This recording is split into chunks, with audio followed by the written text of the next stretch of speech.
ऐसे में चढ़ाई करना बहुत मुश्किल होता है और तब बर्फ़ आपके जूतों के अंदर घुस सकती है और जब आपके पैर गीले हो जाते हैं तो आपको चिल ब्लेन्स के चांसेस, फ्रॉस्ट बाइट का डर बढ़ जाता है।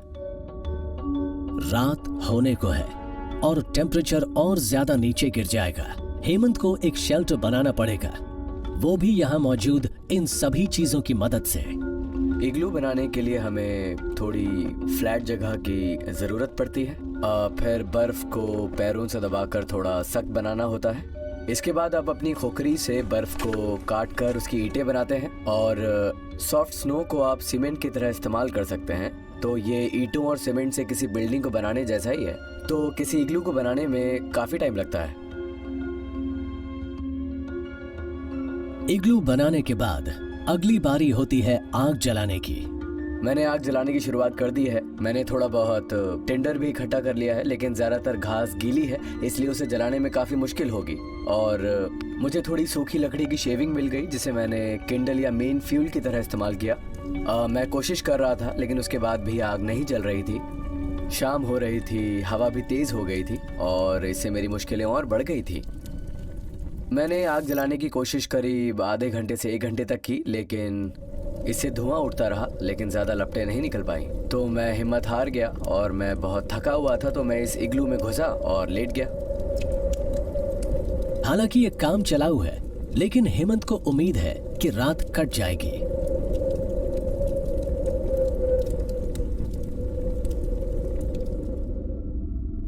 सुबह का वक्त है। हिमालय की एक चोटी के ऊपर टेम्परेचर 0 से भी नीचे है। इस काम चलाऊ इग्लू के अंदर इंडियन एयरफोर्स के पायलट हेमंत बाहर निकल रहे हैं।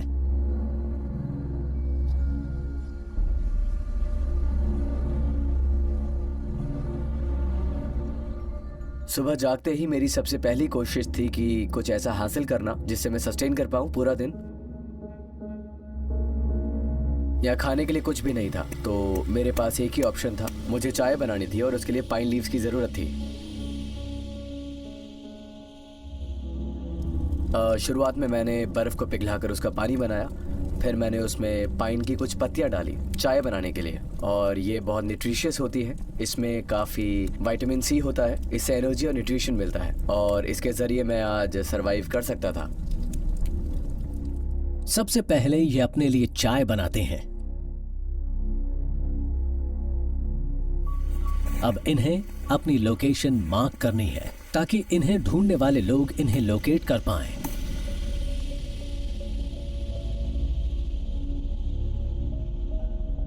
पाइन की टहनियां सफेद बर्फ पर बिल्कुल साफ नजर आती हैं। हेमंत बर्फ पर अपना पैटर्न सिग्नल बना देते हैं। ये बेशक एक रूटीन एक्सरसाइज हो, लेकिन इतनी ऊंचाइयों पर इवैक्यूएशंस इनके काम का एक अहम हिस्सा है। लेह एयरफोर्स बेस, ऊंचाई 10,682 फीट। एक सिविलियन कैजुअलिटी है, लो ब्लड प्रेशर। ऑफिस में ये हमारा एक आम दिन था और दोपहर करीब 3:30 बजे हम लोग अपना काम खत्म कर रहे थे। सर, एक मेडिकल इमरजेंसी है। सर, एक सिविलियन कैजुअलिटी है, उसे लो ब्लड प्रेशर है। ओके, उसकी लोकेशन कुर्गियाक के पास है। सूरज डूबने में अभी करीब 3 घंटे बाकी हैं। मौसम भी ठीक ठाक सही है, आप कोशिश कर सकते हैं। तो चलिए प्लान बनाते हैं। सूरज छिपने में करीब 2.5 घंटे का वक्त था और मौसम भी बस मार्जिनल था, लेकिन उस इंसान की जिंदगी बचाने के लिए हमें बहुत जल्द डिसीजन लेना था टेक ऑफ करने के लिए।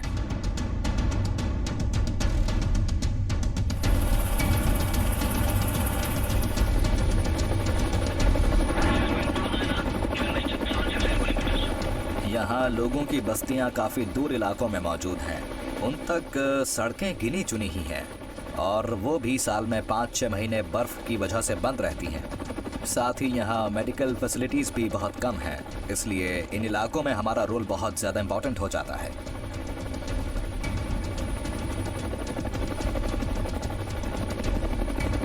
यहाँ हेलीपैड मौजूद नहीं है, इसलिए विंग कमांडर खान ने एक किसान के खेत में लैंड करने का फैसला लिया।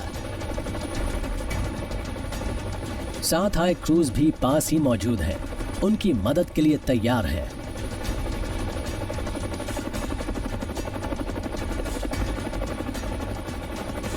इस शख्स का ब्लड प्रेशर बहुत ज़्यादा कम हो गया था, जो इस एरिया में बहुत आम बात है। हमने इस शख्स को हेलीकॉप्टर में बिठाया और फौरन चल पड़े। हालांकि रोशनी कम हो रही थी, लेकिन खुशकिस्मती से मौसम ठीक था और मैंने मैसेज भेज दिया था ताकि लैंडिंग के वक्त तक एम्बुलेंस पहुंच जाए।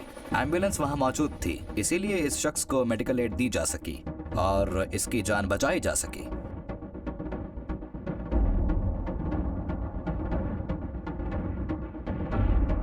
सिर्फ लद्दाख इलाके में ही नहीं बल्कि हिमालय के सभी पहाड़ी हिस्सों में, चाहे वो उत्तराखंड हो, सिक्किम या अरुणाचल प्रदेश, एयरफोर्स कीमती जानें बचाने के लिए ऐसे ही मिशंस चलाती रहती है।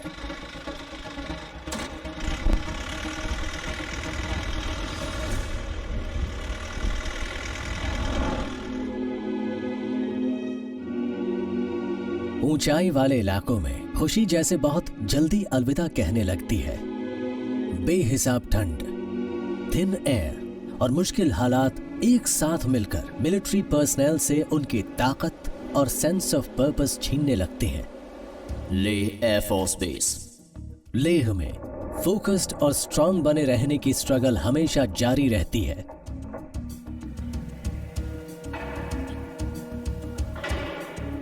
हैंगर्स में और बेस में एयरफील्ड्स में मेंटेनेंस टेक्नीशियंस बेहद मुश्किल हालात में एयरक्राफ्ट्स को फ्लाइंग के काबिल बनाने की कोशिश करते रहते हैं। Sergeant H.K. शर्मा पायलट की ही तरह किसी एयरक्राफ्ट क्रू का अहम हिस्सा है। बेशक ये फ्लाई न करते हो, लेकिन ये एविएटर्स के कंधे से कंधा मिलाकर काम करते हैं और ये जानते हैं कि अगर वो और उनका ग्राउंड क्रू सही से काम करेगा तभी पायलट सुरक्षित रहेंगे। हमारे सियाचिन पायनियर्स के पायलट्स में ये कहावत बहुत चलती है, my first faith is my God but my technician comes a close second.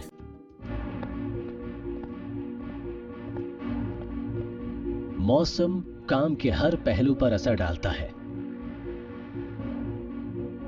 ये सारे गियर्स होने के बावजूद, जैसे ये स्पेशली डिजाइंड ओवरऑल जो मुझे सब जीरो टेम्परेचर्स में भी सेफ रखता है, ऐसी कुछ चीजें हैं इस मशीन में जो आप ग्लव्स के साथ यूज नहीं कर सकते।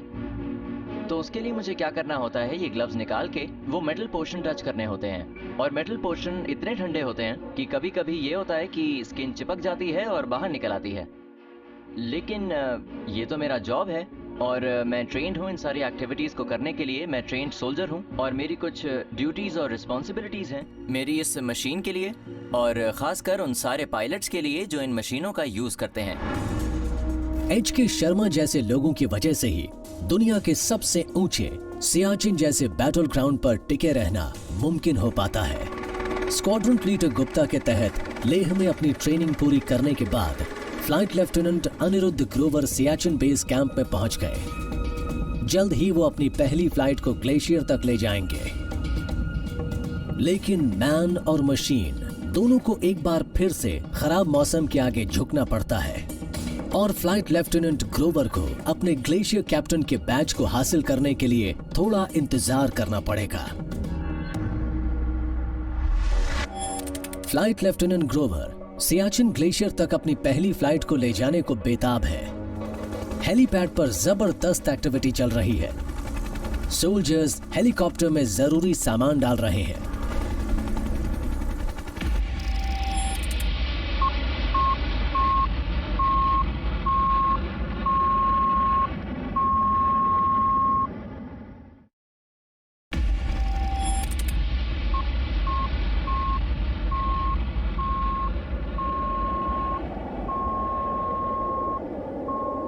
Siachen base camp, Ladakh. सियाचिन पर मौजूद आर्मी बेस कैंप की ऊंचाई 11,000 फुट से भी ज्यादा है और यह दुनिया के सबसे ऊंचे बैटलफील्ड का हब है। इस बेस से ही इंडियन एयरफोर्स के सारे जरूरी सामान को सियाचिन ग्लेशियर पर तैनात ग्राउंड ट्रूप्स तक पहुंचाया जाता है। बादल छाए हैं, ओवरकास्ट है, ऐसे में वाइट आउट की पॉसिबिलिटी से इनकार नहीं कर सकते। लेकिन मौसम की वजह से एयर सप्लाई क्रूज और फ्लाइट लेफ्टिनेंट ग्रोवर को इंतजार करना होगा। हालांकि वो सियाचिन ग्लेशियर तक अपनी पहली फ्लाइट को कमांड करने के लिए बेताब है।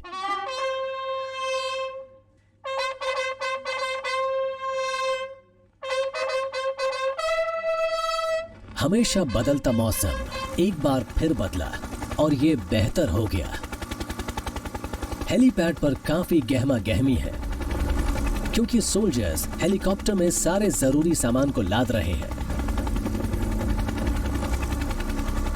इस सामान में मौजूद है हीटिंग फ्यूल से लेकर डिहाइड्रेटेड मील्स तक।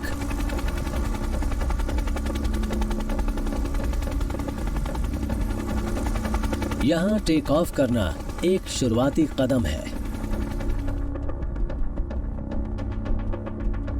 यह सफर हमेशा खतरों से भरा होता है। ग्लेशियर के ऊपर फ्लाई करने पर बहुत सारे चैलेंजेस फेस करने पड़ते हैं। इसमें सबसे पहला है turbulence.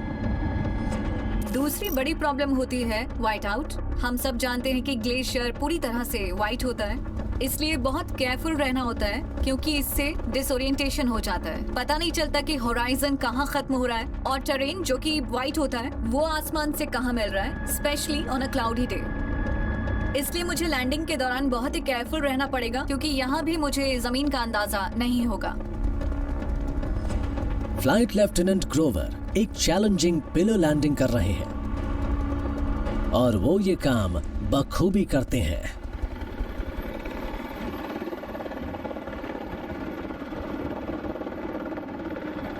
You know, it was amazing. मैंने आज जिस तरह की लैंडिंग की है उससे ले की ट्रेनिंग सक्सेसफुल रही क्योंकि मैं बिल्कुल सही जगह पे था, बिल्कुल वहीं पर जहां मैंने लैंड करना था। I mean, I'm the happiest person today.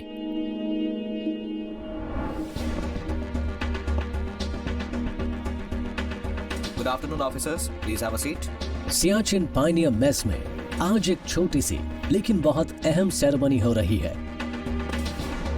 Flight lieutenant Anirudh Grover को आज उनका ग्लेशियर कैप्टन्स बैज दिया जाने वाला है। मैं आपको डिक्लेयर करता हूं ग्लेशियर कैप्टन। सर, याद रखना इस बैच के साथ बहुत सी जिम्मेदारियां जुड़ी हुई हैं। साथ ही आप दुनिया के सबसे ऊंचे बैटलफील्ड में इंडिपेंडेंटली फ्लाई भी करेंगे। तो चलिए, happy landings, congratulations. Thank you. ये यंग एविएटर न जाने कब से इस अचीवमेंट का सपना देख रहा था और ये यकीनन इसे पाने के बाद बेहद खुश होगा। यहाँ की पोस्टिंग के दौरान मुझे सियाचिन ग्लेशियर तक फ्लाई करना होगा और वो भी ऐसी जगह पर जहाँ लोग कितना पैसा खर्च करके आते हैं। मैं लकी हूँ क्योंकि मैं यहाँ रोज ऑपरेट करता हूँ। लेकिन सिर्फ एक वही चीज नहीं है जो मुझे पुश करती है, वो एक लुक जो हमें मिलती है उस आर्मी जवान से, वो ग्रैटिट्यूड जो हमें महसूस होता है जब हम उन्हें जाकर उनका राशन या फिर घर का लेटर देते हैं। यू नो, वो बहुत ज्यादा सेटिस्फाइंग होता है और यही चीज मुझे पुश करती है। मुश्किल हालात में फ्लाइंग करना अपने आप में एक बड़ा इनाम है।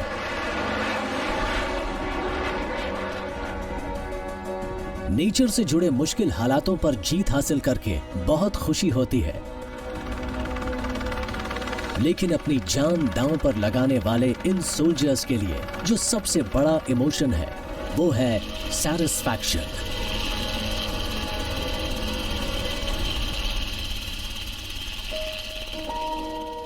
ये सैटिस्फैक्शन ना तो शब्दों में बयां किया जा सकता है, ना पढ़ा जा सकता है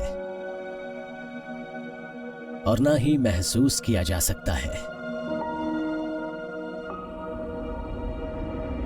और उन सोल्जर्स को क्या लगता होगा जो C-17s, Su-30s, M-17s और चीता की